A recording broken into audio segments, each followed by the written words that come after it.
Hello friends, कैसे हैं आप सब लोग। उम्मीद करता हूं सब लोग ठीक होंगे। तो back to back study session ले रहा हूं रेशियोज के लिए, बिकॉज हमारा पिछले सेशन में टाइम पूरा हो गया तो हमने अधूरा छोड़ दिया। अब और टाइम नहीं लगाएंगे, इस सेशन में हम इन बेसिक रेशियोज को कंप्लीट कर लेते हैं। तो लेट आज का एजेंडा यही है अब इस सेशन का कि हमें इन रेशियोज को कंप्लीट करना है। Next, activity ratio. तो अब हम प्रॉफिटेबिलिटी रेशियो तक सब कुछ कंप्लीट कर गए। हमने इनकम स्टेटमेंट रिवाइज कर लिया, वीसीएफसी के बारे में समझ लिया, और प्रॉफिटेबिलिटी रेशियो में भी हमने चार, फिर ऑपरेटिंग रेशियो और ऑपरेटिंग कॉस्ट और operating margin, PV ratio, VC ratio, ROI, ROC, ये सब कर लिए। अब हमारे बात है कि हम क्या एक्टिवली काम कर रहे हैं, एफिशिएंटली काम कर रहे हैं। कंपनी काम कैसे कर रही है, कंपनी का बेसिक पर्पस क्या होता है, सेल्स जनरेट करने का। तो एक्टिविटी रेशियो जनरली सेल्स को यूज करते हैं ये आइडेंटिफाई करने के लिए कि आप कितनी एफिशिएंटली अपनी जिस भी चीज की एक्टिविटी रेशियो कैलकुलेट करें उसको कितना क्विकली यूज कर रहे हैं। एग्जाम्पल के तौर पे फिक्स एसेट टर्नओवर रेशियो। देखो फॉर्मूला सबको पता है, पर इसका लॉजिक समझ लेते हैं। लॉजिक समझेंगे तो सारे टर्नओवर रेशियो एक बार में हो जाएंगे। हमारे यहां टोटल फिक्स एसेट लगी हुई है 1 करोड़ रुपीस की, और हमने सेल जनरेट की है 5 करोड़ रुपीस की। तो कितने टाइम्स हमने अपनी फिक्स सेट को सेल जनरेट करने के लिए यूज किया, कितनी टाइम्स हमने फिक्स सेट के बराबर की सेल्स जनरेट कर दी, कितना एफिशिएंटली हमने सेल्स जनरेट की फिक्स सेट को यूज करके। 5 टाइम्स। फिक्स सेट 1 करोड़ की लगी हुई है, 5 करोड़ की सेल्स हुई है, इसका मतलब हम अपने फिक्स सेट के 5 गुना के बराबर एफिशिएंटली काम कर पा रहे हैं। अब कंपेयर कैसे होगा, इंडस्ट्री के जो दूसरे पीयर्स हैं उनकी sale 6 times, fix asset turnover ratio उनका 6 है और अपना 5 है। आर वी वर्किंग एफिशिएंटली और इनएफिशिएंटली? इनएफिशिएंटली। बिकॉज जहां दूसरे लोग 1 करोड़ पे 6 करोड़ की सेल कर रहे हैं, अपन 5 ही कर पा रहे हैं, तो it is higher the better. Profitability ratio भी higher the better. Debt equity ratio हर जगह हायर दी बेटर नहीं होगा, वो डिपेंड करेगा रेशियो कैसा है, वो डिपेंड करेगा रेशियो कैसा है। सॉल्वेंसी में ये हायर दी बेटर हमेशा होगा, ऐसा नहीं चलेगा। पर टर्नओवर रेशियोस, जितना ज्यादा टर्नओवर रेशियो होगा उतनी एफिशिएंटली एक्टिवली आप उन चीजों को यूज कर रहे हैं। तो जनरली जिसका भी आप टर्नओवर रेशियो कैलकुलेट कर रहे हो, जिस भी वेरिएबल का, working capital, capital employed, fix asset, उसके लिए यूज क्या होगा, सेल्स। इनको छोड़ के, 3 स्पेशल आइटम को छोड़ के, कौन है ये 3 special item? Number 4 debtor turnover, 5 inventory turnover, and 6 inventory हो गया, डेटर हो गया, क्रेडिटर्स टर्नओवर। तो ये 6 रेशियोज में ये 3 अलग है, बाकी आप किसी का भी टर्नओवर करेंगे हम सेल्स को यूज करेंगे। क्या फॉर्मूला बना अब हमारा यहां पर, इसी को कंटिन्यू करते हैं शीट को, वर्कशीट को। तो हमारे यहां पर activity ratio number 1, fixed asset turnover ratio. क्या फॉर्मूला बना जी? सेल्स 5 करोड़ की जनरेट की on 1 crore rupees of fix asset, 5 गुना सेल्स जनरेट की, 5 गुना हमने एसेट्स को यूज किया, 5 बार एसेट्स को टर्न अराउंड किया। Sales upon, of course, net sales upon fixed asset into 100 नहीं, ये टाइम्स में होता है इसलिए ये इंटू 100 नहीं होगा। अच्छा, यहां एक और बात समझनी चाहिए। जहां जहां अगर आप ये आरओआई और आरओई के रेशियो देखोगे, या इससे पहले अपन ने जो प्रॉफिटेबिलिटी रेशियो किए हैं, आई थिंक 2 में किए हैं, यस 2 में किए हैं, जीपी रेशियो।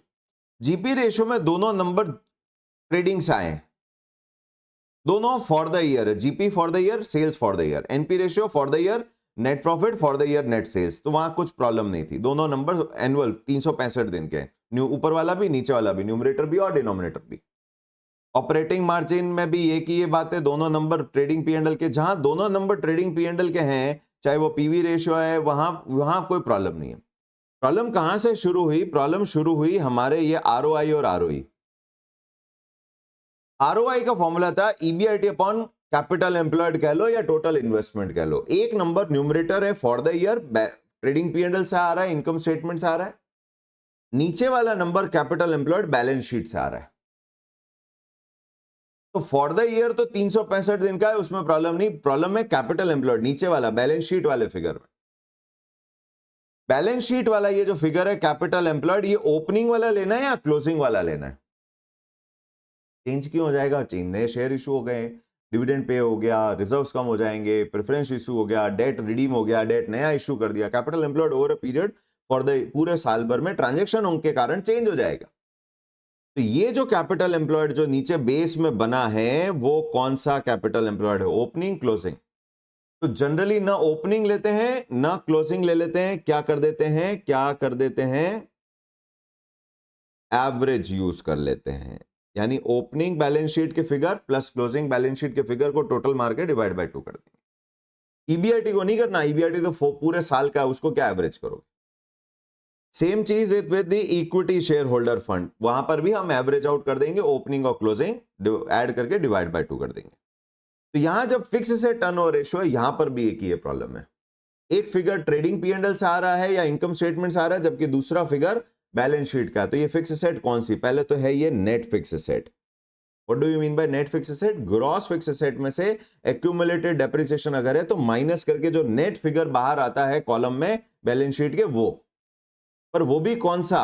ओपनिंग या क्लोजिंग? अगेन कौन सा ले लेंगे? अगर ओपनिंग क्लोजिंग दोनों बैलेंस शीट दे रखी है तो एवरेज हो जाएगा। क्या जब भी बैलेंस शीट के फिगर हो गए वहां क्लोजिंग यूज होगा? नहीं, अगेन वो भी नहीं है, वो भी सही नहीं कहना। क्यों? करंट रेशियो कब कैलकुलेट होता है कि आज की क्या पोजीशन है। तो यहां पर जब आज की बात की गई तो आज का डेटा, आज मतलब साल के एंड पे कैलकुलेट हो रहा है, तो यहां पर सिर्फ ईयर एंड के डेटा यूज होंगे, यहां एवरेजिंग नहीं होगी। तो ये डिपेंड करता है कि ये रेशियो निकाल के हम क्या इंफॉर्मेशन निकालना चाहते हैं, एज ए एनालिस्ट हम क्या फाइंड आउट करना चाहते हैं। तो यहां पर हमें समझ में आया fix asset turnover ratio comparison के काम आएगा। आर वी वर्किंग इफेक्टिवली और not? Are we using our assets, fixed asset effectively or not? If our fixed asset turnover ratio is 5 and competitors are having 6, it means they are using their fixed asset more efficiently. Activity वो अच्छी कर रहे हैं, efficiently कर रहे हैं। Second ratio, current क्या था हमारा? करंट एसेट टर्नओवर रेशियो, वो कैपिटल वर्किंग कैपिटल रेशियो, कुछ भी हो सकता है। करंट एसेट टर्नओवर रेशियो भी हो सकता है, working capital turnover ratio. Again formula क्या बन जाएगा? Formula will be your net sales, sales ऊपर upon average net working capital, net working capital CA minus CL, again average opening closing total करके। Third capital turnover ratio, capital turnover ratio मैं second question में या third question में ही आ जाएगा। Capital turnover ratio, what is capital turnover ratio? हम कितना कैपिटल एम्प्लॉयड को क्विकली यूज कर रहे हैं, कितना ज्यादा यूज कर रहे हैं। अगेन हायर द बेटर, जितना ज्यादा करोगे उतना ही हम कॉम्पिटिटर से बेटर परफॉर्म करेंगे।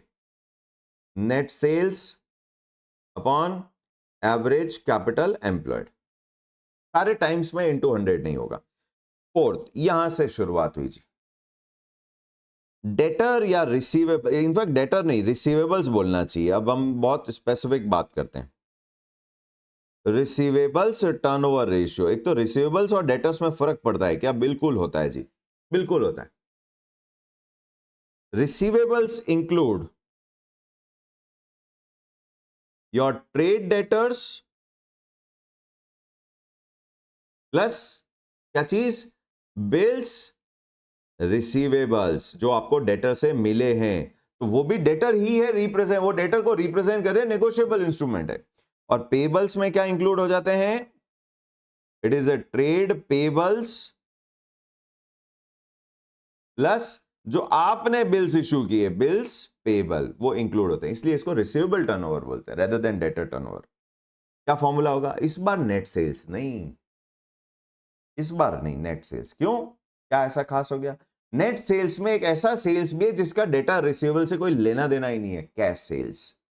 तो फिर यहां पर अगर डेटर की एफिशिएंसी कैलकुलेट करनी है कि आप कितना इफेक्टिवली डेटर्स को टर्न अराउंड कर रहे हैं, क्विकली घुमा रहे हैं, कि जी हमारे डेटर रहते हैं हमेशा 2 लाख, जबकि हमने क्रेडिट सेल्स की है, हमने टोटल 12 लाख की, तो हमने 6 बार डेटर को टर्न अराउंड किया, हमने उधार दिया पैसे वापस आ गए, उधार दिया पैसे वापस आ गए, 12 लाख की जगह 2 लाख ही बचे हैं, तो इसका मतलब 6 बार क्या हो गया, ये रनिंग में हमारे डेटर 6 बार जनरेट हुए और पैसे भी आ गए। जितना ज्यादा क्विकली रोटेशन करोगे उतना कंपनी के लिए बेटर है। तो क्या फॉर्मूला हो गया, it is credit sales upon average receivables. I hope समझ में आया। रिसीवेबल्स में बीआर क्यों, बिकॉज बीआर भी डेटर को ही रिप्रेजेंट करते हैं। जस्ट दैट डेटर ने आपको क्या दे दिया, एक नेगोशिएबल इंस्ट्रूमेंट दे दिया, तो आपने कर दिया बीआर टू डेटर, है तो वो डेटर को ही रिप्रेजेंट कर रहा है ना। Next, fifth, inventory turnover ratio. ये सबने पढ़ा होता है, इन्वेंट्री टर्नओवर रेशियो। ये क्या है जी, इन्वेंट्री टर्नओवर रेशियो। इसमें सेल्स नहीं लेना चाहिए, क्योंकि नीचे तो आएगी एवरेज स्टॉक, एवरेज इन्वेंट्री, और हमें पता है इन्वेंट्री हमेशा वैल्यू किस पे होती है, कॉस्ट पे। रीजन समझें, सेल्स क्यों नहीं लिया। हाँ, कुछ जगह क्वेश्चन में क्वेश्चन बोल देता है सेल्स ले लो, तो फिर ले लेंगे, फिर या इंफॉर्मेशन ही होगी तो हम सेल्स ही लेना पड़ेगा। सेल्स प्राइस पे चल रहा है, जबकि एवरेज इन्वेंट्री कॉस्ट प्राइस पे चल रही है। तो ऊपर का नंबर सेल्स प्राइस पे, नीचे का नंबर कॉस्ट प्राइस पे, फिर से इलॉजिकल रिलेशनशिप है। आइडियली अपने को क्या करना चाहिए कि जो सेल हुई है उसके लिए क्या कॉस्ट लगी है, वो न्यूमरेटर में बनना चाहिए हमारा बेस कहें या न्यूमरेटर कहें एक्चुअली। तो कॉस्ट लगी सेल्स जनरेट करने के लिए, that is called as COGS, cost of good sold. Sales में से जीपी माइनस करिए, कॉग्स लगाइए न्यूमरेटर। दोनों नंबर कॉस्ट बेसिस पे होंगे तो सिंक्रोनाइज होंगे, लॉजिकल रिलेशनशिप बनता है। 6, payable turnover ratio. What is payable turnover ratio? Payable creditors, creditor का सेल से कोई लेना देना ही नहीं है, वो कैश क्रेडिट कोई मतलब नहीं, और कॉक्स भी नहीं ले सकते, कॉक्स में वेजेस आ गई, क्रेडिटर को क्या लेना देना वेजेस से। तो यहां पर क्रेडिटर टर्नओवर रेशियो या रिस्पेबल टर्नओवर रेशियो के लिए क्या यूज होना चाहिए, पूरी परचेज भी नहीं, क्योंकि कैश परचेज का अगेन क्रेडिटर से क्या लेना देना। It is credit purchases upon average payables. I hope इसी के साथ activity ratio over. Is turnover ratio always higher the better? No, ऐसा भी नहीं है, ऐसा भी नहीं है। Creditor turnover ratio, payable turnover ratio, lower the better होगा या हायर द बेटर होगा, सोचना पड़ेगा। बाकी सब तो हायर द बेटर है, एफिशिएंट वर्किंग कर रहे हो। डेटर को भी हायर द बेटर, क्योंकि उसका उतनी ज्यादा आप रोटेशन चला रहे हो। पर इन्वेंट्री टर्नओवर को भी हायर दी बेटर कहना ठीक नहीं है। हायर दी बेटर कॉस्ट ज्यादा है आपकी इंडस्ट्री से ज्यादा, तो भी हायर हो जाएगा। अगर आपका कॉस्ट परसेंटेज हायर है सेल्स में compare to your other competitors, then also your industry turnover is higher. वो 200 में बेचता है 150 में बना के, आप 180 में बना के 200 में बेचते हो, इन्वेंट्री बराबर रखते हो, तो आपका न्यूमरेटर होगा 180, उसका होगा 150। अपना आप आपका रेशियो हायर होगा, तो हर जगह हायर द बेटर हो ऐसा सही नहीं है। ये डिपेंड करता है रेशियो पे। रेशियो लोअर द बेटर सही है क्या, इन्वेंट्री टर्नओवर रेशियो, वो भी सही नहीं है। दोनों चीजें हो सकती है, पॉजिटिव भी नेगेटिव भी। इन्वेंट्री टर्नओवर हायर इसलिए भी हो सकता है कि बेस कम हो, एवरेज इन्वेंट्री कम हो, सेम कॉस्ट स्ट्रक्चर है पर आप कम स्टॉक रखते हो, तो कम स्टॉक में सेम रोटेशन चला रहे हो तो बहुत बढ़िया है। जितना कम स्टॉक रखोगे इंटरेस्ट का इन्वेस्टमेंट कम होगा, तो इंटरेस्ट का लॉस कम होगा। पर कम स्टॉक रखने का एक नुकसान भी है, स्टॉक आउट हो सकता है, बड़ा ऑर्डर आएगा आपके पास, माल ही नहीं होगा, कॉम्पिटिटर दे देगा माल। इन्वेंट्री टर्नओवर हायर भी गड़बड़ है, लोअर भी गड़बड़ है, ये एवरेज पे चलना चाहिए, बेसिक इंडस्ट्री के एवरेज के बराबर रहना चाहिए हमेशा। पेबल टर्नओवर हायर का मतलब क्या हुआ? पेबल टर्नओवर हायर का मतलब है आप क्रेडिट परचेस करते हो पर आपके पास में क्रेडिटर कम है। क्यों? क्योंकि आप नेगोशिएट नहीं कर पा रहे, वो बहुत जल्दी जल्दी पैसा ले जाते हैं आपसे। Is also good, not good, आप नेगोशिएट सही नहीं कर रहे हो, इसका मतलब। तो इनको रेशियो को दोनों एंगल से देखना पड़ेगा, न्यूमरेटर के एंगल से भी और डिनोमिनेटर के एंगल से। तो जब इन दोनों को देखेंगे तो आपको एक पॉजिटिव भी दिखेगा, तो वही चीज नेगेटिव भी दिखना शुरू हो जाएगी। बढ़ते हैं आगे, ये रेशियो में और डिस्कस कर लेंगे। और नेक्स्ट अगले हैं जी सॉल्वेंसी रेशियो। ये क्या शो करते हैं? ये शो करते हैं कि आपकी कैपेबिलिटी कितनी है अपने लाइबिलिटीज को पे करने के लिए। इनको दो हिस्सों में बांटा, लॉन्ग टर्म लाइबिलिटीज के लिए long term solvency, short term liability के लिए शॉर्ट टर्म सॉल्वेंसी। पहला रेशियो ऑलमोस्ट सबने पढ़ा होता है, डेट इक्विटी रेशियो। फिर डेट रेशियो, इक्विटी रेशियो नया है, देख लेते हैं ये क्या है जी। Debt equity ratio, debt equity ratio सबने पढ़ा होता है, डेट इक्विटी रेशियो। फटाक से आंसर आ जाता है डेट अपॉन इक्विटी। अब यहां अभी इंटरेस्टिंग है, what is debt? Long term वाला या शॉर्ट टर्म वाला? ये दोनों, is it long term debt और is it total debt? Short term तो अकेला आएगा ही नहीं ऑफ कोर्स। चंद्र इंस्टीट्यूट के मॉड्यूल में दोनों है answer. Default long term debt और अल्टरनेट टोटल डेट भी ले लेते हैं, यानी शॉर्ट टर्म भी इंक्लूड कर देते हैं। अभी और है, इक्विटी का मतलब क्या? नंबर ऑफ शेयर ना, वो तो बिल्कुल नहीं, ऊपर तो डेट का अमाउंट, नीचे number of share, illogical relationship. Equity का मतलब क्या हुआ? मार्केट कैप ना ना, एक बैलेंस शीट की वैल्यू तो फिर दूसरी भी बैलेंस शीट की ही वैल्यू आनी चाहिए। Paid up capital, equity share holder fund, पिछले बैच में, पिछले सेशन में देख लिया। Share holder fund, net worth which include preference capital. Total capital employed तो बिल्कुल भी नहीं होगा, टोटल लाइबिलिटी भी नहीं होगा। तो अब या तो फर्स्ट सेकंड थर्ड में से। जनरली लोग इक्विटी वर्ड से इक्विटी शेयर होल्डर फंड समझते हैं, ना जी ऐसा नहीं है। This is long term debt upon loan capital. Actually ये इक्विटी इक्विटी को रिप्रेजेंट नहीं कर रहा, ये रिप्रेजेंट करता है ओनर्स फंड को। Owner's fund, date equity ratio is loan fund upon own fund. Loan fund upon own fund, यानी इट इंक्लूड्स क्या? Preference capital. Yes yes, it is loan fund. Owners ने 1 रुपया लगाया, 3 डेट इक्विटी रेशियो 2:1। क्या मतलब है? Owner ने 1 रुपया लगाया तो उधार देने वालों ने 2 रुपए लगाए, that is date equity ratio. तो ओनर कौन है? ओनर में इक्विटी भी आता है और प्रेफरेंस भी आता है, ये चीज का ध्यान देना चाहिए। इक्विटी का मतलब यहां सिर्फ इक्विटी नहीं है, it is share holders fund. इसलिए अब स्पेसिफिक एक एक मीनिंग के साथ चलना पड़ेगा। It include equity capital, reserve surplus and preference capital. यहां पर भी शेयर होल्डर्स फंड। नेक्स्ट अगला, debt ratio. What do you mean by debt ratio? और कई बार इसको डेट वैल्यू रेशियो भी बोल देते हैं। तो यहां पर एक बैलेंस शीट का फॉर्मेट डिस्कस करते हैं। बैलेंस शीट में जो ये लेफ्ट साइड में आपको equity capital, reserve surplus, preference capital, जिसको आपने ओनर्स फंड बोला, ये पूरा रिप्रेजेंट हो जाता है ई से। और लॉन्ग टर्म डेट जो है वो आपका डी से रिप्रेजेंट होता है। इन दोनों को जो सम करते हैं वो होती है कैपिटल एम्प्लॉयड, इसको रिप्रेजेंट किया जाता है वैल्यू से। इसको रिप्रेजेंट करते हैं वैल्यू से। डेट रेशियो आपको दिखना शुरू हो गया, it is D upon V into 100 which represent your long term debt upon capital employed into 100। I hope समझ में आया कि जी total long term fund capital employed में डेट वालों ने कितना पैसा लगाया है। दिस वो था फर्स्ट और सेकंड पर्सन के बीच का रेशियो, डेट इक्विटी रेशियो के। तूने 2 लगाया, मैंने 1 लगाया, 2:1। अब डेट रेशियो 2/3, टोटल 3 लगाया, उसमें मेरा 2 लगा हुआ है, 2/3, 66.67%।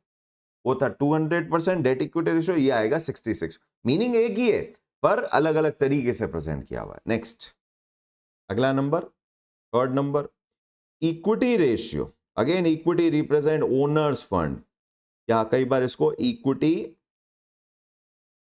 वैल्यू रेशियो भी बोलते हैं, which is equals to E upon V into 100, which is shareholder fund upon capital employed into 100। I hope तीनों रेशियो समझ में आए। हमारे लॉन्ग टर्म सॉल्वेंसी के ये शो कर रहे हैं कि जी ओनर और लोन देने वालों ने दोनों जो लॉन्ग टर्म फाइनेंसर है उनके बीच के क्या रिलेशनशिप है, 2:1 है, 1:2 है, किस तरीके का रिलेशन है। हायर द बेटर कहना ठीक नहीं रहेगा। इक्विटी के लिए फिर भी कह सकते हैं higher the better, but debt equity ratio जितना ज्यादा बढ़ेगा उतनी ही आपकी फिक्स इंटरेस्ट की लाइबिलिटी ऑब्लिगेशन बढ़ती जाएगी, जो कि एक अनसर्टेनिटी क्रिएट करती है इक्विटी होल्डर को। जो रेजिडुअल मिलता है, अगर पैसा कम कमाएंगे तो इंटरेस्ट तो देना पड़ेगा, मेरे लिए क्या बचेगा, मेरी उतनी ही अर्निंग्स क्या हो जाएगी, अप एंड डाउन होगी। लिवरेज में यही चीज को हम डिस्कस करेंगे। नेक्स्ट आया जी current ratio and quick ratio. ये सबको आता है करंट रेशियो क्विक रेशियो, पर आज फिर देखते हैं और इसको और डिटेल करेंगे इसको। फोर्थ रेशियो करंट रेशियो, देखें करंट रेशियो कितनों को आता है। करंट रेशियो अच्छा, यहां जब हमने डेट इक्विटी और ये डेट रेशियो और इक्विटी रेशियो, क्या यहां एवरेज करने हैं बैलेंस शीट के नंबर है ना, ये एट अ पॉइंट की क्रेडिट वर्दीनेस चेक हो रही है। तो जब एट अ पॉइंट की वर्दीनेस चेक हो रही है, तो यानी जिस पॉइंट पे चेक हो रही है उसकी उस दिन के डेटा यूज होंगे। तो अगर ये ईयर एंड पे कैलकुलेट हो रही है तो फिर डेटा भी किसका होगा, ईयर एंड बैलेंस शीट का होगा। या एवरेजिंग नहीं करेंगे।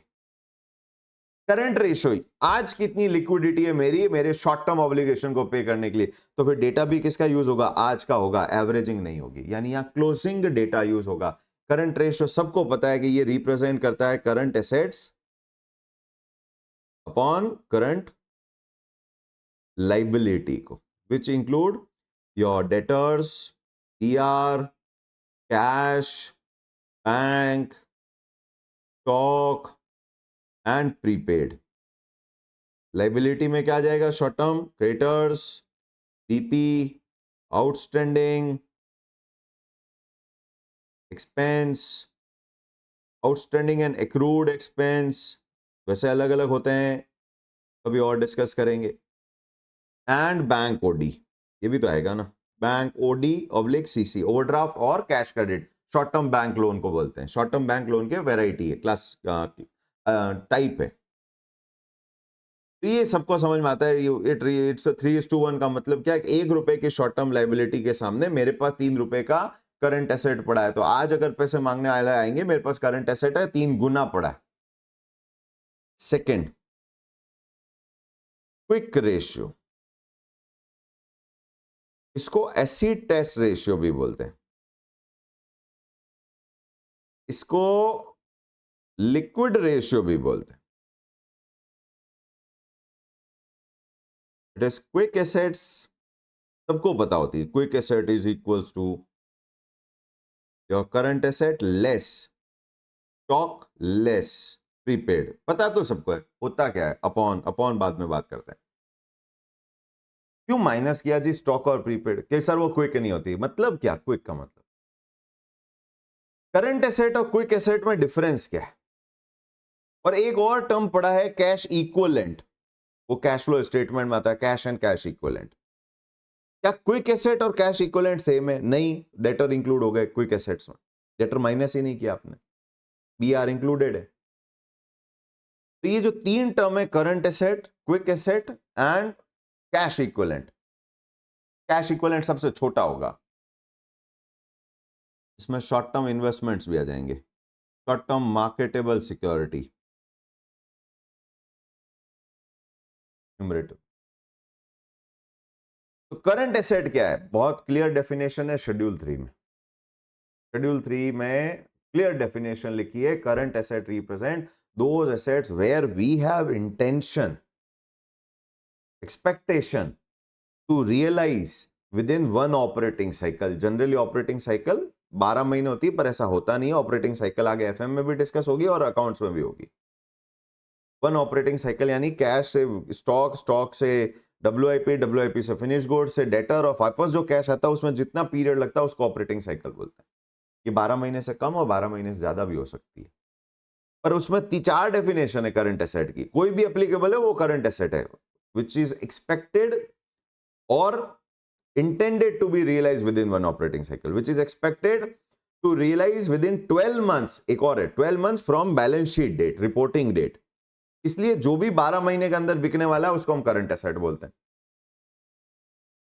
नेक्स्ट, तीसरी definition which is held for trading purpose. तो अगर जितेंद्र अटी ने एक फ्लैट खरीदा है, वो स्टॉक नहीं है उसके लिए, वो फिक्स सेट है। लेकिन एक बिल्डर ने अगर फ्लैट खरीदने बेचने का भी काम करता है, तो उसके लिए बिल्डिंग है या फ्लैट है, वो ट्रेडिंग पर्पस है, वो उसके लिए स्टॉक हो जाएगा। And fourth, cash and cash equivalent. ये चारों में से कोई भी एक होता है तो वो क्या कहलाता है? करंट एसेट कहलाता है। यानी यहां पर cash and cash equivalent is part of current asset, trading stock is also part of current asset, and everything which we expect to realize, actual realization is not necessary.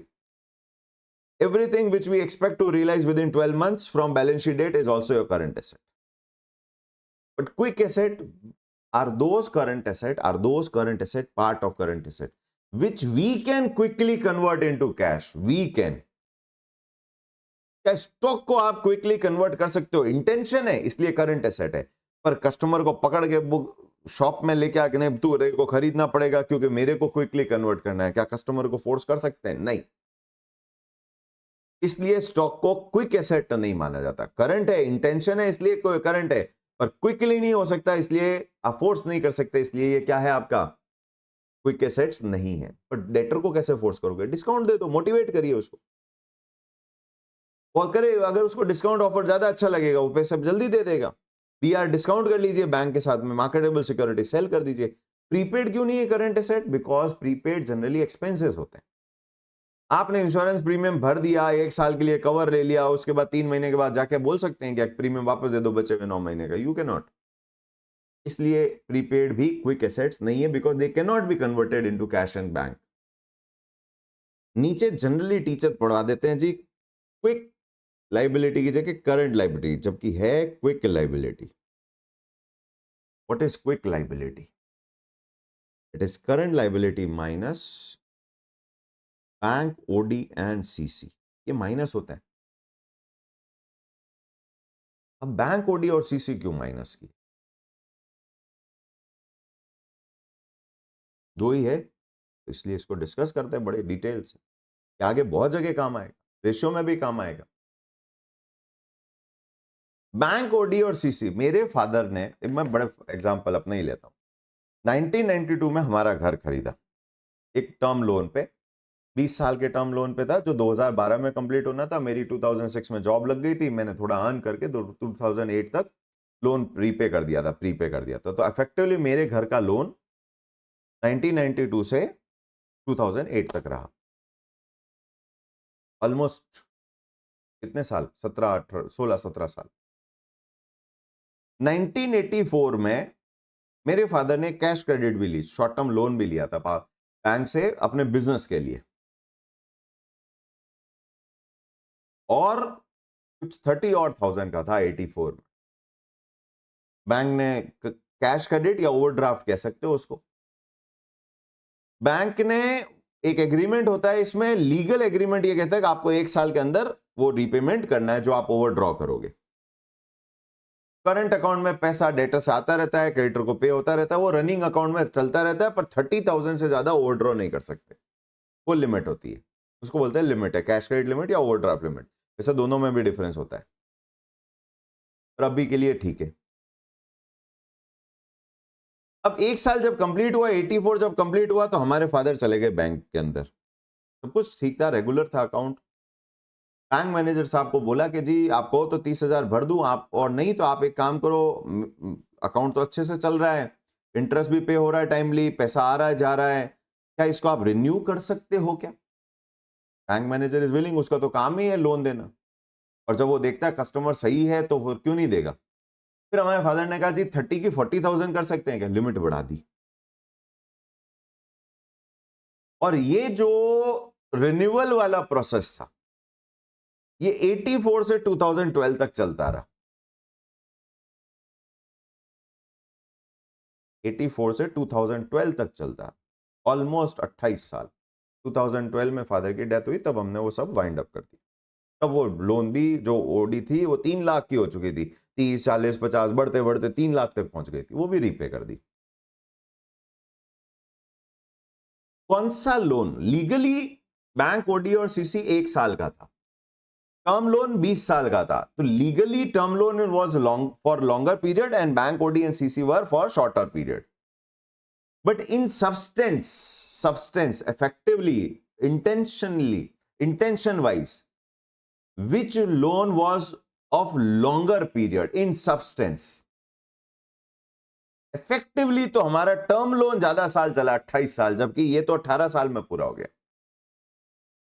तो यहां पर जब ratio अपन calculate करते हैं, तो ratio calculate करने का purpose होता है एक्चुअल इंफॉर्मेशन को एक्सट्रैक्ट करना, नॉट द लीगल वन. क्योंकि डिसीजन एक्चुअल चीजों पे लिया जाता है, लीगलिटी तो एक सिर्फ फॉर्मेलिटी रहती है. इसलिए ओडी और सीसी दो it is for a because current liability की डेफिनेशन क्या है, शेड्यूल 3 में लिखी हुई है. करंट लाइबिलिटी की डेफिनेशन क्या? All those liability which you are legally having obligation और you expect to pay off with in 1 operating cycle और 12 month from the balance sheet date. तो जो भी एक साल के अंदर पे होना जरूरी है, लीगली आपका इंटेंशन है, सब करंट लायबिलिटी है. पर बैंक ओटी में तो हमारा कभी इंटेंशन था ही नहीं, लीगली हम करंट लायबिलिटी थी, वो इंटेंशन तो था ही नहीं, हम तो उसको चलाने ही वाले थे. जब तक बिजनेस चलता है करंट ये बैंक ओटी चलती रहती है, क्योंकि इसमें एक बेनिफिट ये होता है, टर्म लोन आपने 10 करोड़ का लिया तो आपको 10 करोड़ पे इंटरेस्ट चालू हो जाएगा, यूज करो नहीं करो उसको बैंक को कोई मतलब नहीं. ओडीसीसी में जितना पैसा ओवरड्रॉ होगा, जितने पीरियड के लिए होगा, सिर्फ उसका ही इंटरेस्ट लगता है. तो ये बेनिफिट होता है, इसलिए ओडीसीसी कंटिन्यू की जाती है बिजनेस में, रेदर देन टर्म लोन. ये प्रेफर की जाती है कि जब डेटर से पैसा आ जाता है तो इंटरेस्ट बंद हो जाता है, सिर्फ क्रेडिटर से जब आप पेमेंट करते हो तब इंटरेस्ट का मीटर चालू होता है. टर्म लोन तो नॉन स्टॉप चलेगा मीटर इंटरेस्ट का. तो बैंक ओडी और CC effectively were of more longer period in comparison to your term loan. तो बैंक ओडी और सीसी क्विकली कन्वर्ट ही नहीं होने वाली थी, पे ही नहीं होने वाली थी, तो वो क्विक लायबिलिटी होती ही नहीं है. वो करंट लायबिलिटी होती है, पर वो क्विक लायबिलिटी नहीं कहा जाता है. आई होप क्विक लायबिलिटी भी समझ में आया. हाँ, क्वेश्चन में अगर बैंक ओडी और सीसी है ही नहीं तो automatic quick liability is equals to your current liability. Stories याद रखिए, स्टोरी से रेशियोज याद होते हैं. डिस्क्लेमर, जो भी मैं स्टोरीज दे रहा हूं इसका किसी भी व्यक्ति से कोई संबंध नहीं. ये सिर्फ स्टोरीज इसलिए बनाई जा रही है ताकि ये रेशियोज याद करने में हमें थोड़ी हेल्प मिले. वो टीसीएस की जो हमने स्टोरी पिछले सेशन में बनाई, मैं छोटा बच्चा था और बड़ी शरारत करता था और थोड़ा लालची भी था, वो वाली भी एक काल्पनिक स्टोरी है. ऐसा लालच नहीं था घर बेचो 10 घर ले लेंगे, कुछ भी नहीं था. वो सिर्फ आपको याद रखने के लिए भाई किस तरीके से किस रेशियो का यूज होता है. और यहां पर भी फॉर द पॉइंट है, एट अ पॉइंट कैलकुलेट हो रहा है, तो यहां पर भी एवरेजिंग नहीं हो रही. तो इसी के साथ सॉल्वेंसी रेशियो खत्म. ये शो करता है कि हर ₹1 की लायबिलिटी के सामने आपके पास में कितने पैसे हैं देने के लिए. नेक्स्ट, अब कुछ market related numbers, EPS, DPS, MPS, M cap. M cap already discuss कर लिए थे. एमकैप इज इक्वल्स टू, कहीं तो किए थे हम, अच्छा थर्ड में किया था. एमकैप कहीं तो डिस्कस किए थे. एमकैप मार्केट कैप हमने देखा भी था, रिलायंस का हाईएस्ट है, एचडीएफसी बैंक का 15 लाख है, टीसीएस हम 10-11 लाख था, इन आईसीआईसीआई बैंक 9 लाख के आसपास था. तो यहां पर what is EPS? EPS first, EPS represent earnings पर शेयर. क्लास रेशियोज है हमारे. अब ये अर्निंग पर शेयर, जैसा नाम है वैसा काम है. 5 टॉफी है, 6 टॉफी है, 3 बच्चे हैं, पर बच्चे कितना टॉफी मिलेगा? 2. कैसे गया? 6/3. तो जो चीज बांटनी है वो ऊपर और जो जिसमें बांटनी है वो नीचे.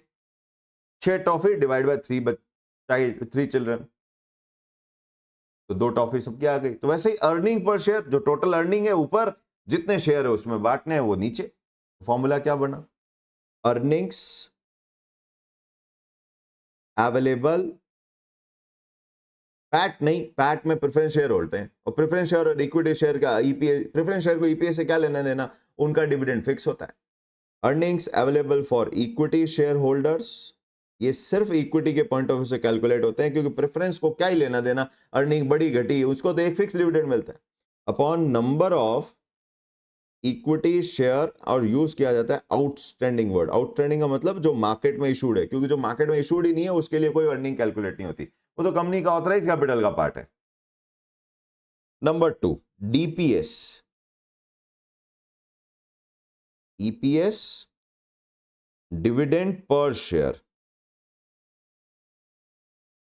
डीपीएस। तो वैसे वही फॉर्मूला बन गया, total equity dividend for the year of course upon number of equity share outstanding. अब एक सवाल आएगा कि सर शेयर बीच में इशू हो गए, या एक 10 रुपए की फेस वैल्यू का, एक 5 रुपए की फेस वैल्यू का, फिर कैसे होगा? ये सारा इंफॉर्मेशन, ये सारा कैलकुलेशन आपके advance accounts AS20 accounting standard 20 में सबका जवाब है। हमारे यहाँ नहीं है, एफएम में कोई जरूरत नहीं है। हमारे यहाँ सारे शेयर फुल्ली पेड और शुरू से लेके आखिर तक नंबर ऑफ शेयर में कोई चेंज नहीं होगा, तो फिर हमारे लिए इतना दिक्कत नहीं है। वहां टाइम वेटेड एवरेज और प्रोपोर्शनेट करना वो सब वहां AS20 में लिखा है, वो वहां समझेंगे। नेक्स्ट नंबर क्या है जी? ईपीएस हो गया, डीपीएस हो गया, एमपीएस। एमपीएस मार्केट प्राइस पर शेयर। एमपीएस कैसे कैलकुलेट होगा? ये कैलकुलेट ही नहीं होता है, ये गलत हो गया। क्या गलत हो गया? ये मार्केट प्राइस पर शेयर कभी कैलकुलेट नहीं होता, वो तो डिमांड और सप्लाई फोर्सेस से डिसाइड होगा, मार्केट डिसाइड करेगा। एक्चुअली एमपीएस यूज होता है नंबर ऑफ शेयर से मल्टीप्लाई करके, क्या कैलकुलेट करने के लिए? एम कैप कैलकुलेट करने के लिए। पर मैथमेटिकली तीन में से अगर आपको दो वैल्यू गिवन है तो क्या तीसरी निकाल सकते हैं? तो वहां वो वैसे यूज कर लेते हैं। एम कैप को अगर नंबर ऑफ इक्विटी शेयर से डिवाइड कर दोगे तो this will become market capitalisation,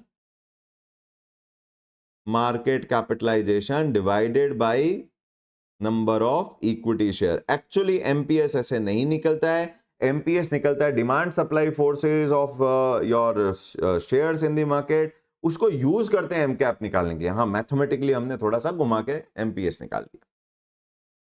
next अगला नंबर क्या है जी? Dividend rate, yield and pay out. This we have already done, पर इससे रिलेटेड कुछ बातें करनी पड़ेगी। डिविडेंड रेट क्या फॉर्मूला था? डिविडेंड पर शेयर अपॉन, क्या फॉर्मूला बनाया था हमने? डिविडेंड पर शेयर अपॉन, ये तो बनाया था इसी में तो, डिविडेंड पर शेयर 1 रुपए पे 10 रुपए का डिविडेंड है। कौन? Face value. वैसे फेस वैल्यू नहीं होना चाहिए था, पेड अप वैल्यू होना चाहिए था। पेड अप वैल्यू पे होता है डिविडेंड। पर एफएम में सारे ही शेयर फुल्ली पेड होते हैं, तो paid up value face value same ही चल जाती है। अकाउंट्स में ध्यान रखना पड़ता है, अनपेड वैल्यू पे डिविडेंड पे नहीं होता, कंपनी लॉ अलाउ नहीं करता। तो फिर हमारा क्या हो गया formula? It is dividend rate is equals to DPS upon paid up value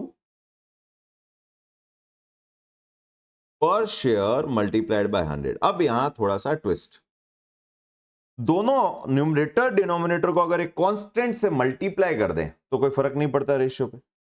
एक काम करते हैं, दोनों न्यूमरेटर डिनोमिनेटर को नंबर ऑफ शेयर से मल्टीप्लाई कर देते हैं। तो जब नंबर ऑफ शेयर से मल्टीप्लाई किया तो DPS into number of share will become, ऊपर देखो डीपीएस कैसे निकाला था? Total dividend upon number of share. तो अगर डीपीएस को नंबर ऑफ शेयर से मल्टीप्लाई कर दोगे क्रॉस में ले जाके, तो क्या बन जाएगा? Total equity dividend. ये आप पर शेयर भी कैलकुलेट कर सकते हो, तो ये वाला फॉर्मूला यूज हो जाएगा। अब टोटल पे कैलकुलेट करोगे तो सेकेंड वाला फॉर्मूला होगा, और पेड अप नंबर को, paid up value per share को नंबर ऑफ शेयर से करोगे तो total paid up equity capital multiplied by 100। Next number 5th, dividend yield. हमने कहा डीपीएस अपॉन एमपीएस, कि जितना इनपुट किया एमपीएस अपॉन जितना आउटपुट आया डीपीएस। 800 रुपए लगाए, 10 ही वापस आए, 1.25% का डिविडेंड यील्ड था। फिर से मल्टीप्लाई कर दो न्यूमरेटर डिनोमिनेटर को नंबर ऑफ शेयर से, this will become total equity dividend. मान के चलिएगा इक्विटी डिविडेंड, प्रेफरेंस नहीं लेना, ये सारे नंबर इक्विटी के लिए कैलकुलेट होते हैं, अपॉन मार्केट कैपिटलाइजेशन इनटू 100, ये टोटल बेसिस पे। आंसर सेम आए। Next 6th number, dividend pay out. हर रेशियो की कहानी होती है, और अगर वो कहानी आपको याद रहेगी तो रेशियो याद रहेगा। यही तरीका होता है रेशियो का। 40 कितने रेशियो, 20-25 कर लिया मन ने। 4 प्लस ऑपरेटिंग कॉस्ट और वीसी 6, आरओआई आरओई 8, 6 हो गए आपके टर्नओवर रेशियो 14, 3 हो गए लॉन्ग टर्म सॉल्वेंसी 17, 2 हो गए short term solvency 19, EPS DPS M cap 22, 6 ratio 3 ratio ये और हो गए डिविडेंड रेट यील्ड और पे आउट 25, अभी तो 2 और है और एक और अभी निकाल लेंगे जुड़ा हुआ 28 रेशियो है। तो याद कैसे होंगे? स्टूडेंट बहुत आप कंफ्यूज हो जाता है, मिक्सअप हो जाता है। Try to remember stories, try to remember what this ratio means, what it signifies, उससे वो रेशियो इजी होगा, क्योंकि ये टर्म बार बार यूज होते जाएंगे तो याद होना जरूरी है। तो नेक्स्ट सेशन से पहले सारे रेशियो अच्छे से एक जगह लिखिए और उनको बाय हार्ट कीजिए। Dividend pay out DPS upon EPS in 200, out of earning 20 रुपए 10 रुपए पे कर रहा था, अर्निंग में से डीपीएस पे होता है, दोनों को नंबर ऑफ शेयर से मल्टीप्लाई करो, डिविडेंड टोटल इक्विटी डिविडेंड और ईपीएस मल्टीप्लाई होगा तो अर्निंग्स अवेलेबल, तो it is total equity dividend upon earnings available for equity share holders, जो कि इनकम स्टेटमेंट का पार्ट होगा, इन 200। अब इससे जुड़ा हुआ एक नंबर, एक और रेशियो 6A हो गया, लाते हैं 6B। This is called as retention ratio, RRB कह देते हैं कई बार इसको शॉर्ट। तो जी कंपनी ने एक शेयर पे 50 रुपए कमाए, ईपीएस अर्निंग पर शेयर, उसमें 50 में से 20 कंपनी ने डिविडेंड बांट दिया पर शेयर डीपीएस, तो पे आउट कितना किया 20 डिवाइड बाय 50, 40% कंपनी ने डिविडेंड पे किया है, तो 60 रिटेन भी तो कर लिया, तो 60 क्या कर लिया कंपनी ने, रिटेन कर लिया। What is the formula? Formula is 1 minus dividend pay out ratio. 40 पे किया, 40% पे किया तो 60 होल्ड कर लिया, 35% पे किया तो 65 रिटेन कर लिया, रिटेंशन रेशियो ये वर्ड यूज होता है जिससे डिविडेंड पे आउट कैलकुलेट हो जाता है। नेक्स्ट नंबर 2 और बचे, अर्निंग यील्ड और P ratio. 7th earnings yield, earnings yield, earnings yield, yield का मतलब वही इनपुट आउटपुट। इनफैक्ट जब भी यील्ड आएगा याद रखो नीचे हमेशा एमपीएस आएगा, क्योंकि कुछ भी कमाने के लिए लेने के लिए आपको एमपीएस इन्वेस्ट करना पड़ेगा। तो डिविडेंड यील्ड था डीपीएस अपॉन एमपीएस, तो अर्निंग यील्ड हो जाएगा ईपीएस अपॉन एमपीएस, और नंबर ऑफ शेयर से मल्टीप्लाई करोगे तो ये earnings available for equity share holders upon M cap into 100। Terms use आएंगी तब और एक्सप्लेन कर देंगे, इतना तो कर ही दिया है तो और भी कर देंगे। Last is PE ratio, it's price earning ratio, बड़ा इंपॉर्टेंट रेशियो है, मनी कंट्रोल में भी देखेंगे तो प्राइस अर्निंग दिखेगा अपने को रिलायंस का, तो इसका मतलब कुछ तो इंपॉर्टेंट रेशियो है, डिसीजन मेकिंग में इन्वेस्टर यूज करता है इसको, डिसीजन मेकिंग में इन्वेस्टर यूज करता है हर किसी भी इटर्नल यस जोमेटो का ब्रांड। पी रेशियो कितना आ रहा है 177.06 सेक्टर पी, और कंपनी का तो 1598 कुछ अलग ही चल रहा है। अब ये पी क्या है वो तब की तब देखेंगे, बट जब यूज होगा तब देखेंगे और डिटेल में पढ़ेंगे। आज इसको यहीं क्लोज करते हैं। हमारा लास्ट रेशियो है प्राइस अर्निंग रेशियो, नाम से जैसा डेट इक्विटी, डेट ऊपर इक्विटी नीचे, तो प्राइस ऊपर अर्निंग नीचे, तो प्राइस इज एमपीएस ईपीएस, और ये टाइम्स में होता है इसलिए MPS upon EPS, that's it. तो ये सारे 28 रेशियोज अब आपको याद होने चाहिए, तो एक सिंगल जगह लिखिए, याद करिए। नेक्स्ट सेशन से 5th सेशन से हम अपना पहला चैप्टर शुरू करेंगे और फिर क्वेश्चंस भी शुरू हो जाएंगे। सेकेंड डे ऑनवर्ड्स उसका क्वेश्चन भी काम शुरू हो जाएगा। Notes already PDF link shared है, प्लीज वहां से प्रिंट आउट करके रखिएगा ताकि काम करने में दिक्कत ना हो। इसी के साथ आज का स्टडी सेशन अब मैं क्लोज करता हूँ।